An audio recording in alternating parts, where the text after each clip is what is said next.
Kreativno društvo. Žeđ za životom.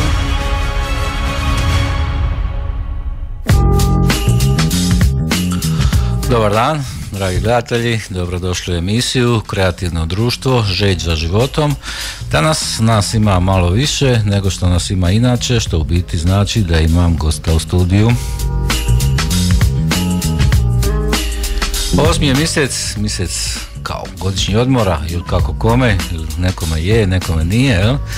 Pa ja sam nekako zamislio da u 8. mjesec ova emisija bude emisija gostujućih, to jest da u biti svaku emisiju, svaki četvrtak ima nekoga gosta. Pa evo, za početak je krenulo dobro. Danas je s nama u studiju Davor Ivandić, moj kolega, prijatelj iz Slavonskog Broda. Pozdrav, Davore. Pozdrav tebi i pozdrav slušateljima Radio Brača. Eto me u turizmu, pa možemo malo popričati ovako uživo. Aj, super. Drago mi je da nisam ja jedini taj koji priča o kreativnom društvu. Naravno ima jako puno ljudi koji znaju šta se događa, koji prate, koji rade. Evo, nazvao sam te i kolega, mi smo i kolege po tom nekom voluntarizmu, po tom pitanju razumijevanja šta se danas događa u svijetu i tako dalje i tako bliže. Pa možda je ljudima interesantno čuti svježi neki glas, drugačiji neki pogled i tako dalje. Pa evo, za početak, Davore, šta te je dovelo ovako tu u Split pod broj 1, a drugo, šta te je dovelo malo da volontiraš za kreativno društvo? Pa evo, ovaj tvoj komšiluk, da tako kažem, on je kao neki onako centar za nas kreativno društvo u Hrvatskoj. Tu u našem apartmanu uvijek bude okupljanje ljudi i nekako je to već prešlo u tradiciju, tako eto već 4., 5. godina. Mogli bi pozvati ovako preko radija da srate, jel? Da, na Janjetinu. I tako ja dođem, ali evo prvi put, eto, nagovorio si me da dođem, eto, uživo ovako. Pa, nagovorio sam te. Nagovarao sam na tebe i prije, ali nisi, znaš, to nema veze s menom. Kad smo pričali preko telefona u eteru, onda si rekao, ajde, dođi, i ono, kao da ja pred publikom da lakše ću reći kao može, ajde. Ucijenio si me i eto, sad moram. A moraš, nemate druge. Da.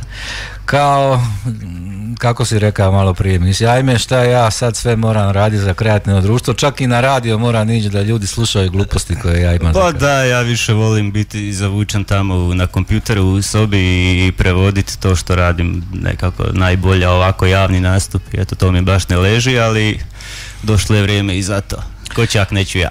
Pa, znaš šta, ja uvijek nekako spominjem da ljudi u kreativnom društvu, volonteri su nekako ljudi koji su spremni priskočiti neke granice, spremni priskočiti svoje okvire, jer na kraju shvaćaju da je ipak odgovornost za ovaj svijet na svima nama i ako će svi siditi tako u nekom zavjetrini, tamo u nekoj buđi, u ćoši iza zavjese, onda nećemo nikad napraviti to kreativno. Baš tako, ta neka hrabrost, ne znam, zapravo je nužna u današnje vrijeme, baš to da izađemo iz tih okvira i iz vlastite zone udobnosti i da nešto napravimo, jer ako nećemo mi, nema ko drugi.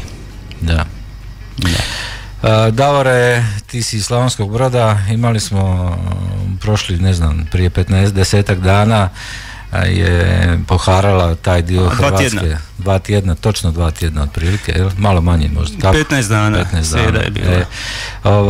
Pa ti si to doživio onako uživo, ono što se kaže. Bio si, pa ispričaj malo slušateljima kako to izgleda doživjeti jednu oluju koju mnogi kažu nikad tako nešto u životu nisu doživjeli. Pa, zateklo me, eto, baš je onako počelo, ja išao nešto na kolodvor, treba putovati autobusom i počelo to padati i fijukati i počele padati granje i drveće i nisam uspio doći do kolodvora, nego sam stao za neki zid, tamo gdje me vjetar nije mogao dovatiti ni kiša i gledao. I tih 25 minuta mi je to sve bilo pred očima, taj strašno nešto, što mi je zapravo dalo mi blagi uvid kako će to izgledati recimo iduće desetljeće. Šta će biti ta klima, mislim, ovo je stvarno nešto jako gadno, ta nemoć koju čovjek osjeti u tom trenutku baš je onako zastrašujuće, ali eto, sad još više znam da trebamo raditi za to kreativno društvo, jer ne vidim drugi način da to izađemo na kraj s tim problemom. U biti, kad se tako nešto dogodi, što kažeš, ljudi vide koliko je život krhk nekako i kako je ta životna opasnost zapravo se za tren pojavi. Misliš da si siguran da imaš cijeli život ispred sebe, sve ti je nekako otvoreno da živiš život punim plućima, a onda, ne znam, to pola ti padne na glavu ili nešto tako. Da, i svi planovi koje si imao, koje si kovao, to sve u jednom trenutku sve može otići. Srećom, eto, meni nije ništa bilo i općenito bila je materijalna šteta po gradu, ne znam je li neko pogine uopće u Brodu, negdje je puno gore ono gdje bude potres ili tako nešto, ali da je lijepo, uopće nije. Prema matematičkom modelu kreativnog društva, to jest prema predviđanjima koje su ljudi koji od struke rade već 25 godina, oni kažu da to tek nekako započima ili započelo je na neki način, recimo iduće godine počinje ciklus. Ali što znači da ovo što si ti, čemu si ti svjedočio izravno je, ajmo reći, neki blagi početni oblik tih klimatskih katastrofa, ekstremizama i tako dalje. Da, to je onako, mi znamo da je to početak i mi o tome pričamo, imamo taj model kad vidimo te brojke, kad vidimo tu grafiku, tu animaciju šta će sve biti sa zemljom, to je jedno. Ali kad čovjek doživi bar to malo, nešto je potpuno drugačije i ne znam, ja sam se, da izvineš, u Kenju od straha i to je stvarno bilo, ne znam, ne bih htio nikome, ali opet s druge strane znamo da to ide i da će biti još puno gore i kad to bude popraćeno još nekakvim potresima i da znam, gadno. A reci mi, ok, mi volonteri onako spremni smo na to koliko je moguće, znamo, očekujemo barem nije nam to palo što se kaže odjedanput sve iz vedra neba ili ko s Marsa, ali šta kažu ljudi koji su to doživjeli, a nemaju pojma ni o čemu, kako oni to doživljavaju, šta oni kažu šta se to događa?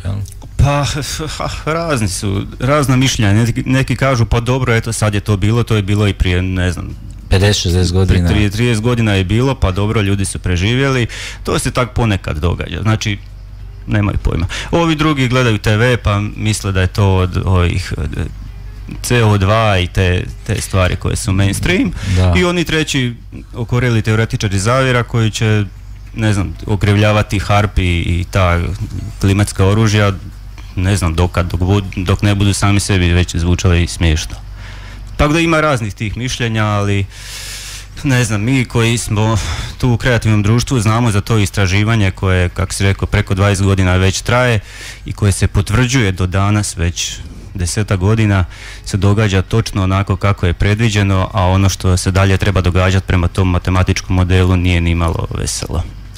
Primijetio sam da i u zadnje vrijeme svi smo postali meteorolozi, evo ja vidim isto da gledam ovako, uvatim se kako gledam na taj mobitel, kad će kiša, kad će tuča, kad će, znaš, svi su nešto zabrinuti, odjedanput postali za vrijeme, ili ono kako se kaže, dok guzica ne dođe u neku opasnost, izgleda da ljudi se baš i neće možda pomaknuti, jel? Pa čuj, ako je moja kuća čitava, onda klimatske promjene ne postoje, to je normalna stvar, jel? Tako ljudi to gledaju, a imamo danas već ne znam koliko, blizu 100 miliona klimatskih izbjeglica, tako? Da. Sam pogodio brojku. Uglavnom tim ljudima ne treba nikakvo uvjeravanje više da se ta klima mijenja i da to sve odlazi u jednom lošem smjeru. Da.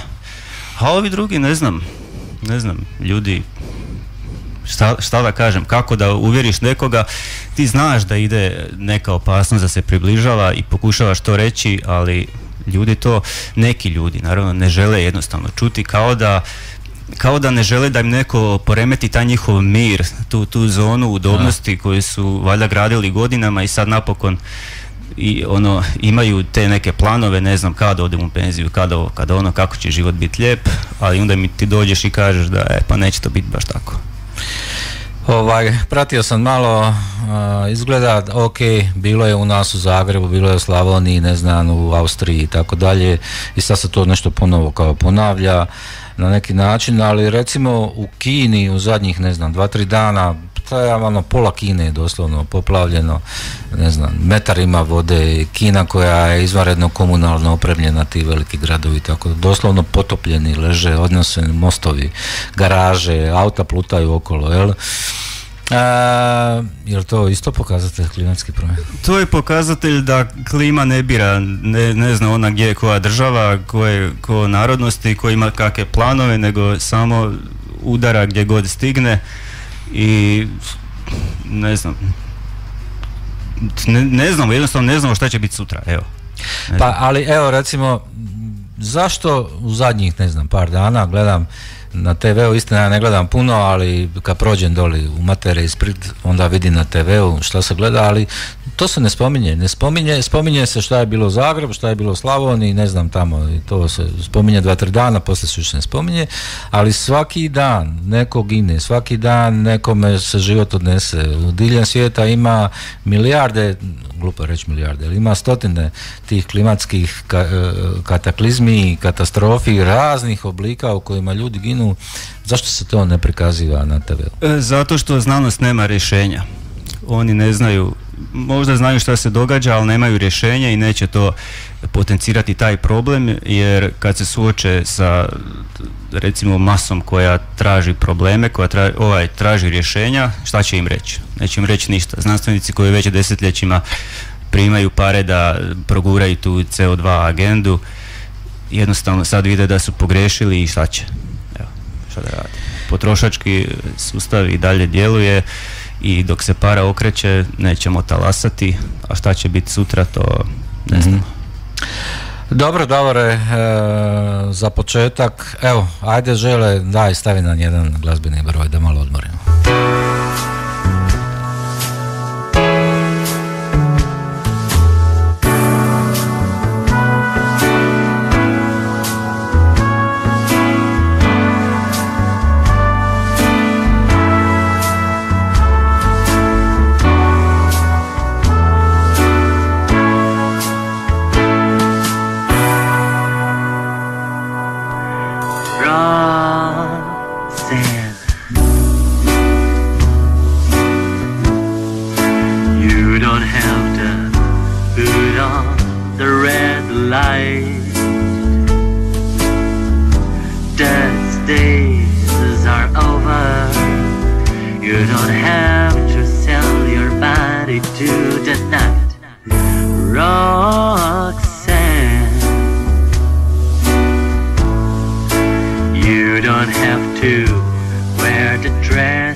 Told you once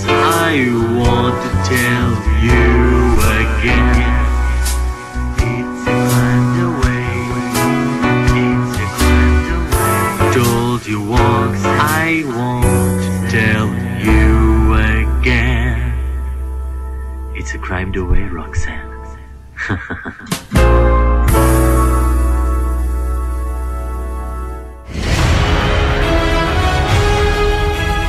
Kreativno društvo.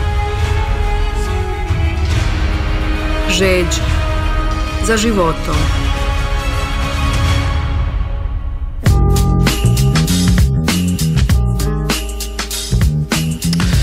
Evo Davore, govorili smo o klimi, o tvom iskustvu koje si imao u Slavonskom Brodu i kako to jezivo onako izgleda i stravično, ali opet na kraju krajeva to je samo početak nečega što se događa eksponirano nekako na neki način. I rekao si da u biti ovoga nema na televiziji zato što politika i znanost nemaju rješenje, pa onda na neki način varaju ljude ili šute o tome ili preusmjeravaju pažnju na nešto drugo, na nešto treće.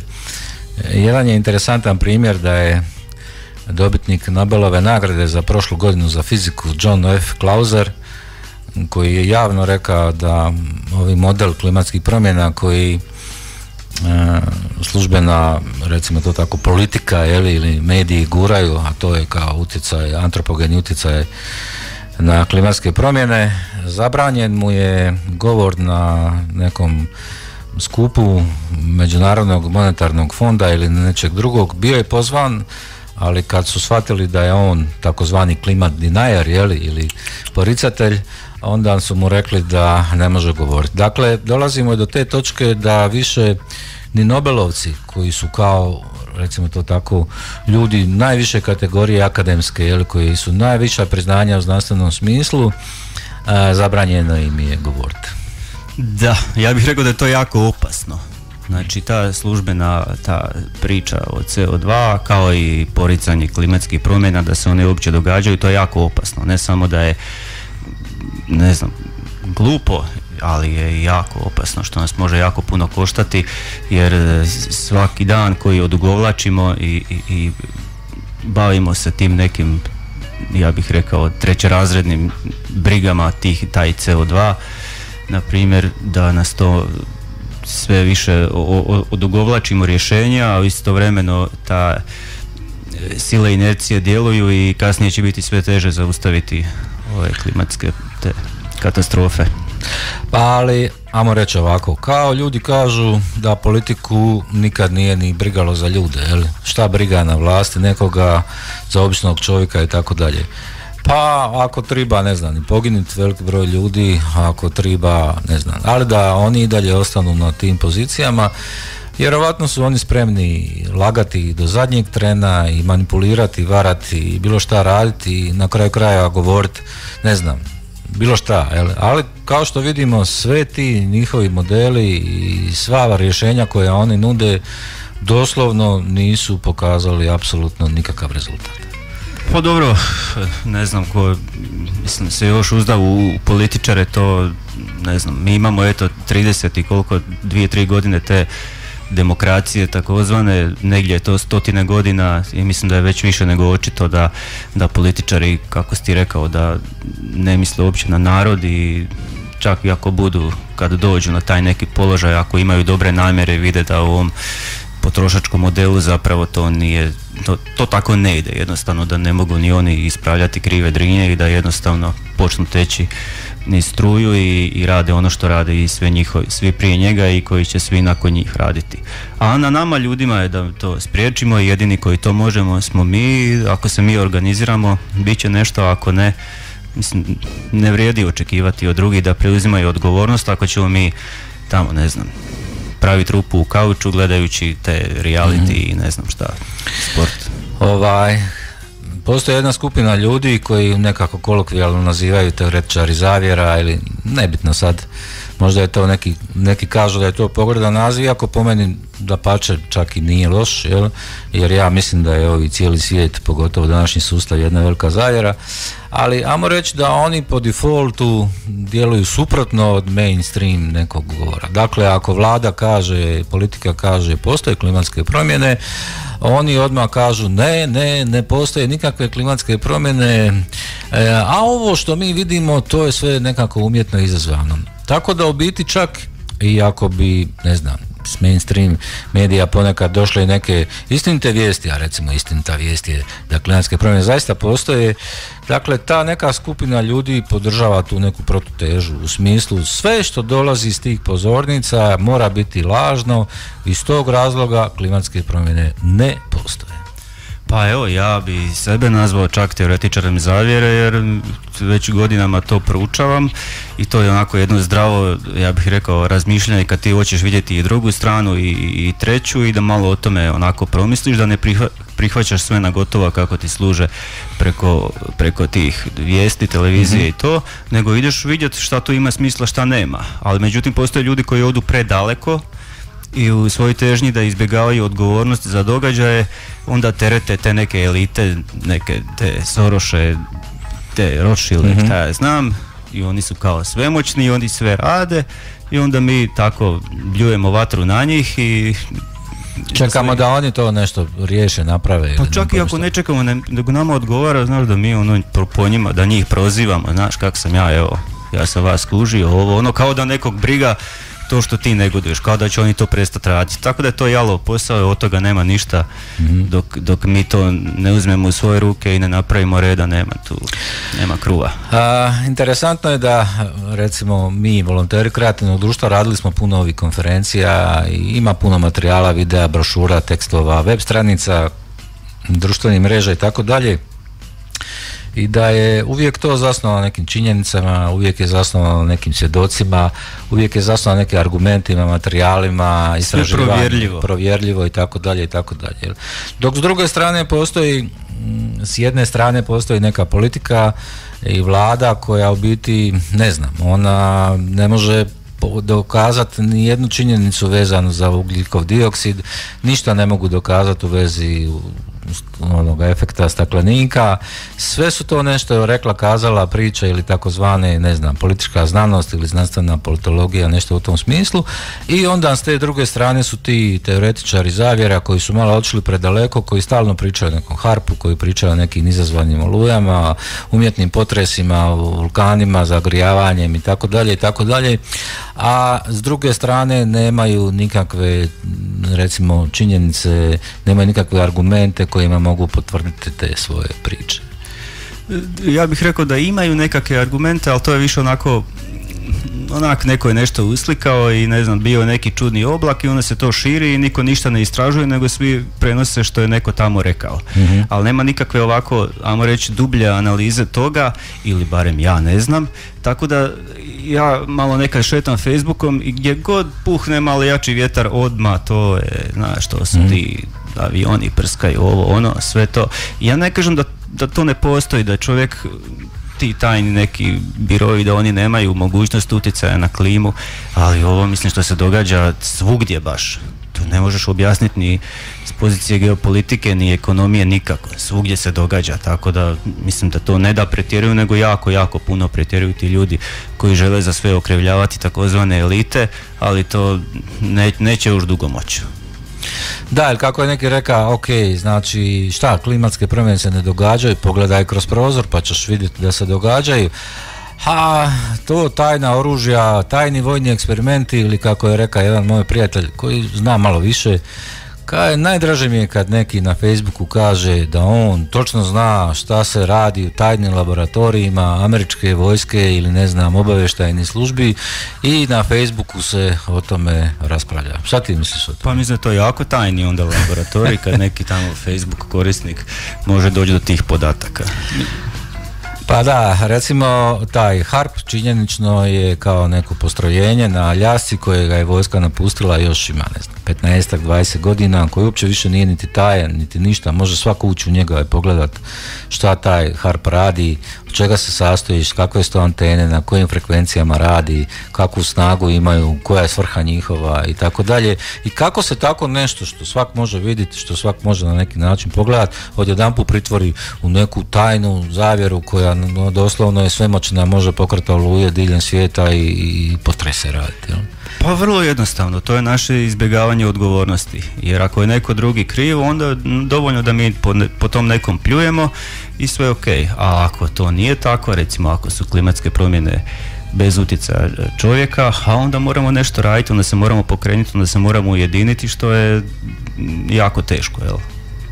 Bolje je prebacivati odgovornost na nekog drugog, kao i na te političare, kao neko će nešto riješiti, a mi u međuvremenu možemo se baviti nekim svojim ovako zabavama. Pa da, ajmo reći da u biti je ljudima puno lakše, evo kako ste rekao, ugodnije je okriviti nekog drugog, nekog trećeg i onda ti doslovno tu ne moraš raditi ništa, jel? Ali je i činjenica da na tim društvenim mrežama kad se nekako poziva da se ljude ne dezinformira, nego da se pazi što se govori, to sam ja isto zaista zato da svaki čovjek treba malo paziti šta tu piše, šta govori, da neke stvari koje govori potkrepi na kraju krajeva i činjenicama i argumentima i tako dalje. Dobro, na svojim profilima nek ljudi pišu šta hoće, ali ovako bilo bi, ja bih rekao, pošteno da ljudi kad okolo idu, da to ne bude samo neko pljuvanje ili neko nagađanje, nego da to bude neke, ajmo reći, kulture u tim razgovorima, da čovjek koji slučajno tu nabasa na tu neku objavu, da baš da se, ajmo reći, ne dovodi u zabludu. A ima puno toga onako ljudi bubnu, i ajmo, i ljudima to bude ugodno čut. I to je to.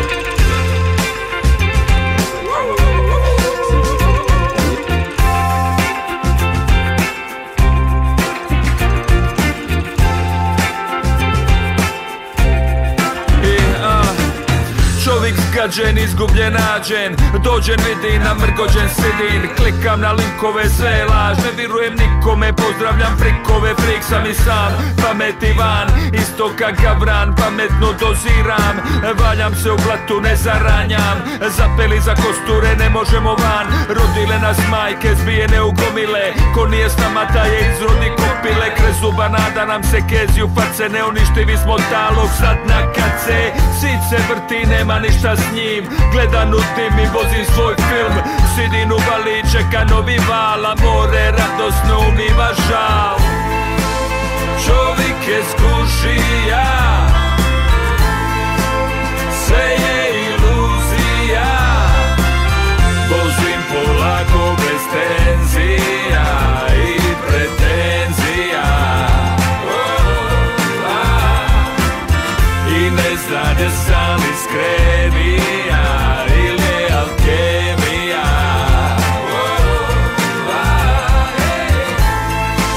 Stvari su konačne, svemir je objašnjen, plovimo bezbrižni, na leđima kornjače. A kornjača sama, na njoj je red, da bi se moglo proći, treba naći led. Sa bilom rokonča je za biloko, pustinja sniga, vode se miša, a ledena voda sami se hoda, a sivi brige postaćo vi, sad ga vidim nije mi nalik. Stari vlak šta klopoće u leru i stane na svaku banderu, vuče ga šporka, lokomotiva, u džepu banana, a u drugome piva, i dok svit ganja svoj komad kolača, glava mi klima na kotrljanje kotača, slažen rime, stikovi se roje, šugavo vrime, neće bit bolje, jer čovjek je proklet od uvijek, i neko žida dobro je uvijek i za ovih, al uvijek nešto fali, voli smarat, upirat prstom i s nekim se karat. Vozim polako bez tenzija i pretenzija, i ne zna da sam iskrenija ili je alkemija.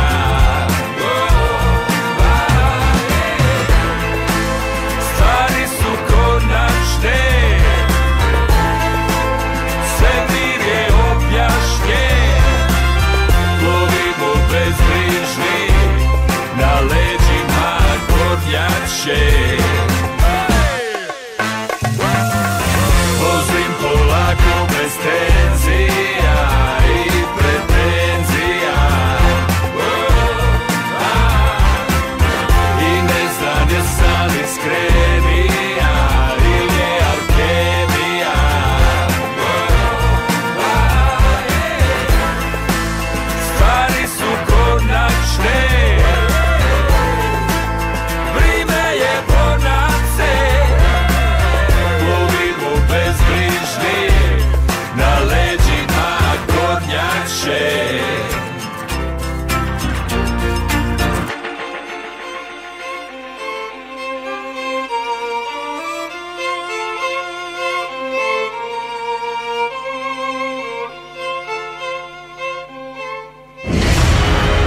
Kreativno društvo.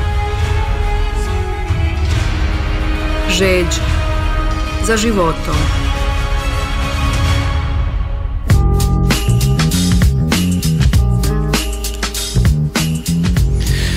Evo Davore, mi već kao kreativno društvo, koliko smo dugo? Možda 2,5 godine, 3, možda tako nešto. Da, skoro 3.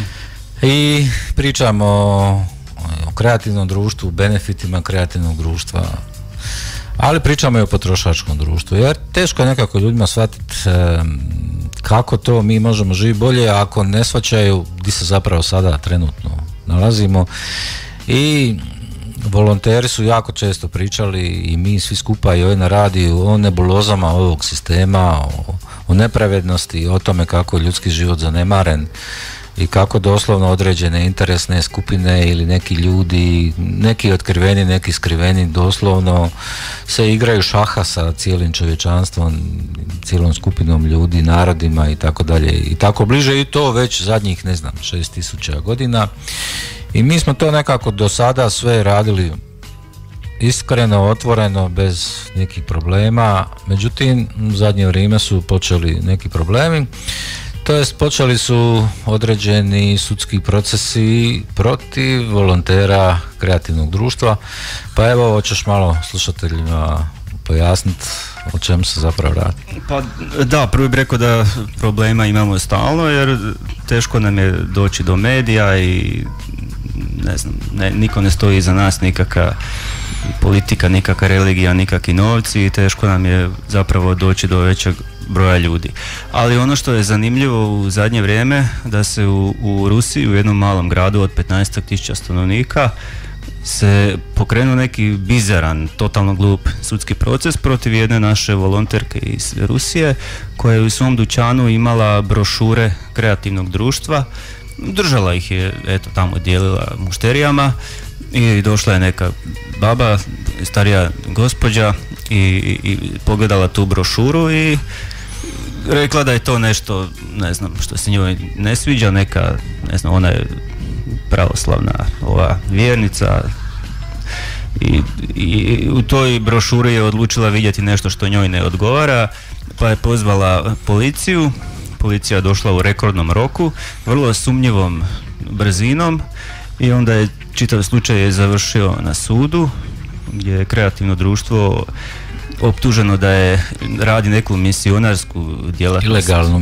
Ilegalnu misionarsku djelatnost, što je zapravo toliko apsurdno da jednostavno čovjek bi rekao da to ne može proći nigdje, ali evo, može proći, proces je još u tijeku, ali očito da je sve to se radi ovako planski, jer nekome smo postali opasni, što je još apsurdnije, jer kreativno društvo zapravo podrazumijeva budućnost koja je dobra za sve ljude.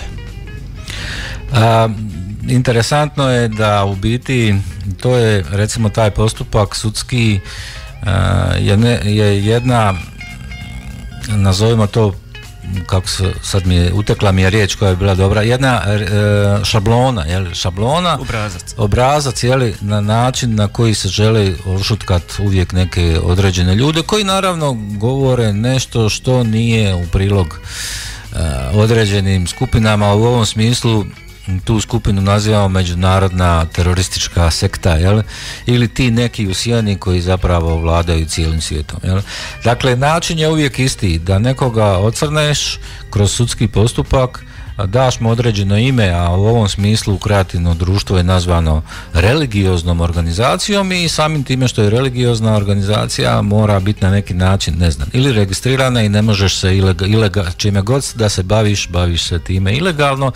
I kad nešto kroz takav neki, recimo, mali prozorčić uđe u sustav, to postane doslovno se kao i brže od covida raširi po cijelom svijetu u pravnom smislu.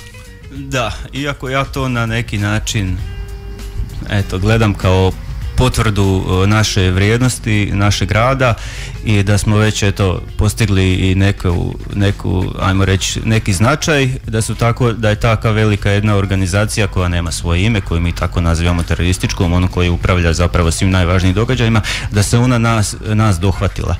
Iako je to zapravo jako tužno, ali je i opet indikativno jer zapravo svjedoči da kreativno društvo više nije tako malo, možda u Hrvatskoj je, ali negdje drugdje nije, i da radimo dobre stvari i da su nas uzeli na zub oni koji uzimaju na zub sve što valja i sve što ide u čovjekovu dobrobit.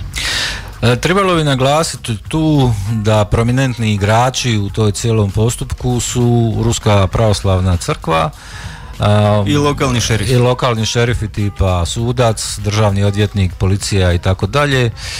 Jer nekako znamo da u svim pravnim sistemima danas na svijetu doslovno stvari funkcioniraju na takav način da nema tu ni prava, ni ustav, ni sloboda, niti ima demokracija, nego postoje neki centri moći koji se međusobno dogovaraju i kad te jedanput strpaju na sud i odlučete osuditi, više ti ni Bog, ono što se kaže, ne može pomoći. Da, to je, kao što kažeš, šablon ili obrazac, tako se obračunava s neprijateljima sistema, onima koji su toliko drski da pokušavaju ići kontra struje i ne daj Bože govoriti istinu, po čemu je kreativno društvo zapravo vrlo i opasno, jer govorite neke stvari kojih ne samo da nema u medijima, nema ni među tim alternativnim pogledima, jer potpuno donosi jedan novi pogled na svijet koji je toliko logičan, koji bi, ono što kažu Englezi, slon u dnevnom boravku. Toliko je jednostavno je da taj potrošački format stoji iza svega, a mi to nismo u stanju vidjeti.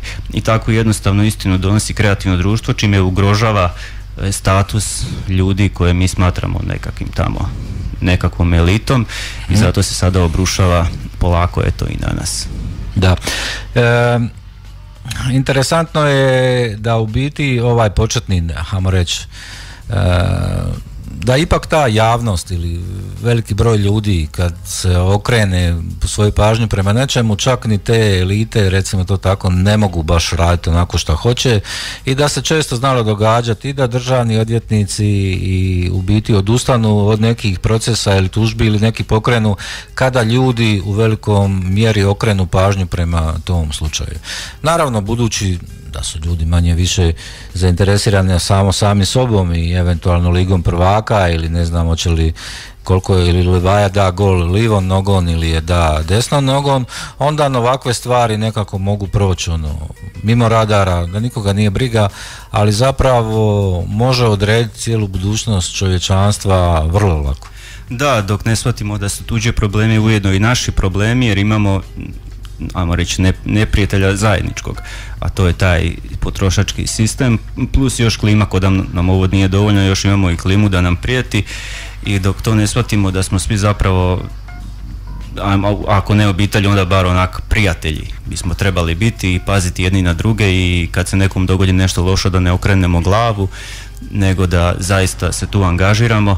I to ujedinjenje zapravo, ne znam zašto je to toliki problem, zašto nam je problem sad s nekim koje je druge narodnosti ili druge rase ili tako nešto, zapravo naći zajednički jezik, jer na kraju krajeva ima puno toga što nas povezuje, a to je želja da živimo u jednom ljepšem svijetu, a i tu se totalno naše želje poklapaju, ali evo, ta realizacija nekako ide sporo i nadam se da će ići brže u budućnosti, jer ipak je logično da živimo, da mi odredimo u kojem svijetu ćemo živjeti, a ne tamo neka elita koja iz aviona vidljivo da oni žele samo vladati i da ih nije briga za nas.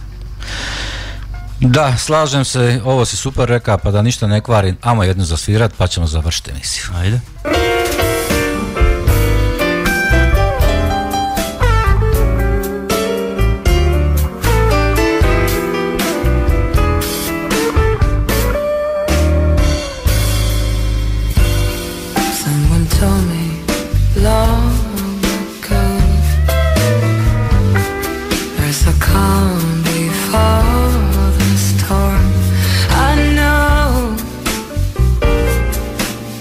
It's been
sunny day.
Kreativno društvo.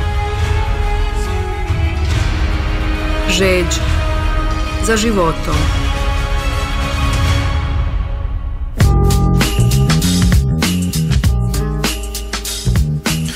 Evo nas nazad u emisiji Kreativno društvo, Žeđ za životom. Danas je s menom kao voditeljem Dražanom u gostima Davor Ivandić, volonter Kreativnog društva, kolega, čovjek koji već dugo izvještava, informira ljude o kreativnom društvu. Davore, kakva su tvoja iskustva, kako ljudi reagiraju kad im pričaš o kreativnom društvu? Pa naravno, svakako, eto, to je jasan odgovor, ali onako primjećujem da je to stvarno velik taj raspon između reakcija. Ovisi valjda, ne znam, u kojem trenutku čovjeka dohvatiš i kakav je on ovako, kakav mu je svjetonazor i koliko je on upoznat zapravo s nekim stvarima, ali ja iskreno nisam zadovoljan, jer ovako nešto nuditi, mislim, nema jednostavno, ja već kažem, te zavjere sam izučavao godinama i razne te alternativne stvari, ali ovako nešto nisam ja vjerovao da postoji, pa tako valjda i danas ljudi ne vjeruju da je to moguće, da je takav svijet moguć koji je toliko zapravo lijep da nema nedostataka, nema mana. I kad pogledam, stvarno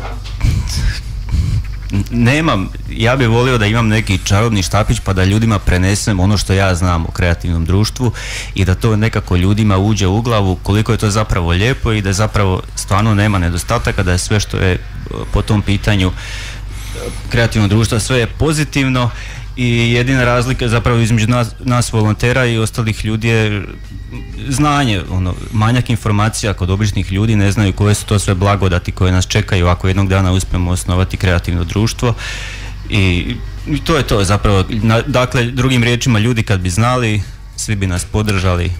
Reci mi, šta misliš zašto se ljudi ponašaju kao da će vječno živjeti? Jer vidiš, mnogi planiraju, rade, nemam pojma koda, neće biti nikad kraja, ničeg mu nema, život traje vječno i stalno se nešto planira, niko ne zastane pa da se pita dokle to sve skupa ide.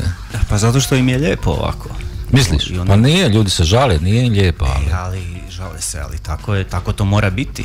Jer toliko smo, ne znam, stoljećima, tisućljećima smo dobivali batine, dobivali po leđima, više ne znamo šta je lijep život, šta je zapravo život dostojan čovjeka i tako je, jednostavno su ljudi navikli da je loše ili jako loše, a šta je dobro uopće nemamo predodžbu, jer mi nemamo iskustvo života izvan robovlasničkog sistema, jer kako god se on zvao ovaj potrošački format, to je uvijek zapravo robovlasništvo. A evo, predlažem svim slušateljima koji imaju pristup internetu da ukucaju Google naučena bespomoćnost, jel tako? Dakle, to je jedan psihološki model ili jedan psihološki šablon ili obrazac, koji u biti koji se koristi da bi se pripitomljavalo životinja, jel tako? Dakle, kad ih naučiš jedanput na batinu, oni poslije, kad batine više nema, ponašaju se kao da je batina tu, nešto otprilike tako, jel?